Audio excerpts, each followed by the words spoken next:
السلام علیکم ورحمت الله وبرکاته. محترم دغه په چرخي کې اعتصاب ده، حالات ډیر ضعیف شوي دي، بیخي سخت دي. دا خواران ګوره ټوله سیخونه ایستلي دي.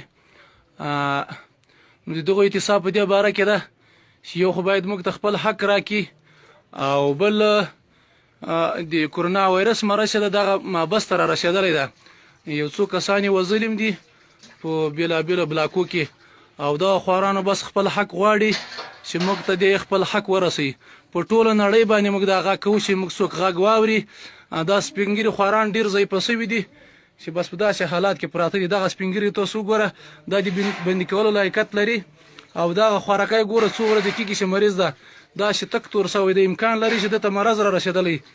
او دغه کې دا پیپونه ګوره بسته دي، دا مریضان دي هر وخت دلته پراته دي. دا ګوره پیپ ورته تیر ده، دا مریض ده.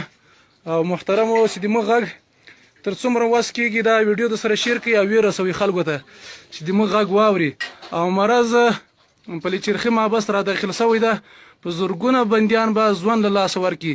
دا دومره لوی لوی سیخونه خلک له مستي نه له خولې نه باسي. دا خلک مجبوره دي خپل حق غواړي، او تر څو پورې چې د موږ ته حق نه راکړل شوی، او موږ به دغسې دوام ورکوو اعتصاب ته. دا ځوانان ګوره تنکي ځوانان دي، او سیخونه له خولو ایستلي دي.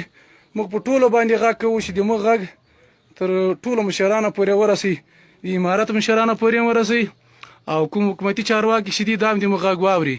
او که غږ هم نه اوري، دلته به بس یا موږ مړه کېږو یا به دغه اعتصاب ته دوام ورکوو.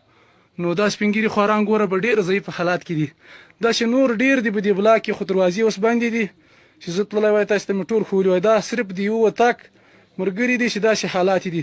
سپین ږیري خواران د غټ عمر دا ګوره مریضان دي، دا پراته دي. دا نو موږ نور وس نسته نه چیرې وړای سو نه ګرځوای سو. د موږ مظلوم غږ باید تاسو واورئ. والسلام.